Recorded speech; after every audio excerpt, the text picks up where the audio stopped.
Whenever you think the Raiders have hit rock bottom, they somehow manage to dig even deeper. This time they didn't just lose, they imploded on national television in a way that defies explanation. In Kansas City, against a Chiefs team that barely broke a sweat, the Raiders delivered one of the most humiliating performances in franchise history. 31-0. A shutout so complete, so painful, that even the most loyal fans are struggling to defend what they saw. It wasn't just a bad day at the office. It was a complete collapse of identity, execution, and pride. The stat that says it all. The Raiders ran only 30 offensive plays the entire game. 30. That's the fewest plays an NFL team has run in over 2 decades, since 2002 to be exact. That's not just bad. That's historically awful. It's the kind of number that makes you wonder if the team ever even showed up. The Chiefs controlled the ball, the tempo, and the tone from the opening snap. Every drive looked effortless, every conversion routine. Patrick Mahomes needed just 5 drives to end the contest. 5 drives, 5 touchdowns. It was as if the Raiders weren't even on the same field. Meanwhile, the Raiders couldn't even sustain a single meaningful drive. They couldn't convert on 3rd down, couldn't move the chains, couldn't even execute the simplest of plays without falling apart. It was a masterclass in dysfunction. To make matters worse, the excuses have started pouring in. The Raiders were missing key players like Brock Bowers and Jacoby Myers, sure. But let's be honest, no amount of star power could have saved them from this disaster. You can't win when your offense is this lifeless. 18 passing attempts, 11 rushing attempts. That's the full story of their so-called game plan. Running back Gentry managed just 21 yards on 6 carries. Geno Smith, under constant duress, looked lost, unsure, and unprepared. The absence of talent wasn't the issue. It was the complete collapse in coaching, in preparation, and in spirit. Even head coach Pete Carroll, usually composed and analytical, seemed bewildered after the game. When asked why he didn't put Geno under center more often, his answer was painfully simple: "We couldn't even get to it."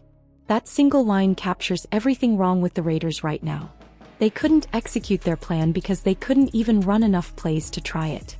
Penalties kept killing any spark of momentum, sloppy execution buried them deeper, and any sense of rhythm evaporated before it even began. It's not just one bad week, it's a pattern. The Raiders' problems go beyond X's and O's. They go to the heart of what this team is, or rather what it isn't. Because right now the Raiders have no identity. None. When Pete Carroll was brought in after the chaos of losing John Gruden and then Antonio Pierce, fans hoped he would establish a culture. Something recognizable, something to believe in. Carroll was supposed to bring that old-school toughness, that defensive grit that defined his Seattle teams for years. But here we are, nearly halfway through the season, and the Raiders still don't seem to know who they are. They're not physical. They're not fast. They're not creative. They're existing. Waiting for something to click that never does. And that's what really stings. Because the Chiefs didn't just beat them, they exposed them. They showed that while Kansas City plays with purpose, direction, and discipline, the Raiders are a team still searching for its soul. The Chiefs don't waste possessions. They capitalize on mistakes, they pressure defenses, and they force teams into bad decisions. And when they make contact, they finish the job. Meanwhile, the Raiders self-destructed at every turn. A penalty here, a missed block there, a dropped ball, a false start.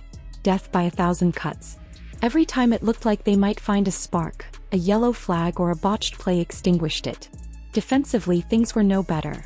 The Raiders played soft coverage, terrified of giving up the deep ball. But in doing so, they gave Patrick Mahomes exactly what he wanted: short, easy passes that chipped away at their defense with surgical precision. The Chiefs are lethal in that quick passing game, and Mahomes has mastered it.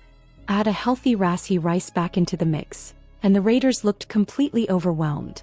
They weren't just beaten, they were picked apart, piece by piece, like a team that didn't even belong on the same stage. What makes it all worse is the sheer lifelessness that radiated from the sideline. There was no energy, no defiance, no sense of urgency. Antonio Pierce's teams, even when they lost, had an edge. They fought with emotion and attitude. This group looked numb, disconnected. It felt like there was nothing on the line, like the players were just going through the motions. That's not Raiders football. That's not any kind of football worth watching. It's easy to point fingers at Geno Smith, and yes, his play has been subpar. The The accuracy is fading, the decision-making questionable, the confidence visibly shaken. But he's not the sole problem. This is systemic. The entire playbook looks outdated, predictable, lifeless. The Raiders' offense has no rhythm, no imagination, no heartbeat. It's as if they're calling plays by flipping through a manual from the early 2000s. And when you're facing a team like Kansas City, a team built on precision and innovation, that just doesn't cut it. Fans are fed up, and rightfully so. They're tired of hearing about rebuilding and culture and next week. They've seen enough years of this cycle. New coach, new quarterback, same results. And now, with Max Crosby's frustration growing visible on the sidelines, you can feel the tension starting to spread. There's only so long players can buy into a vision that doesn't seem to exist. It's hard not to question how much patience this regime has left. When your team looks this unprepared, when it lacks both direction and identity, it's not just about talent. It's about leadership. The Raiders aren't just losing games. They're losing faith. Faith from their fans, faith from their locker room, and maybe even faith from themselves. And yet, as bleak as things look, this could still be a turning point. Sometimes rock bottom is where the rebuild truly begins. Maybe this humiliating loss will finally force the organization to confront what everyone else already sees. That nothing is working, that the playbook needs to be scrapped, that the leadership needs to rediscover what it means to play Raider football. Because if they don't, this season won't just be over. It'll be forgotten. Now the question is, where do they go from here? Do they stick with Geno Smith and hope he finds his footing, or do they start preparing for the next era? Can Pete Carroll fix this mess and create an identity before it's too late, or has his message already fallen flat? The fans deserve answers. The players deserve direction. And the Raiders deserve better than 30 plays and a shutout loss. What do you think, Raider Nation? Was this just one bad day against a powerhouse like the Chiefs? Or is this the breaking point for a team that's lost its way? Should the Raiders move on from Geno Smith and look for a fresh start at quarterback?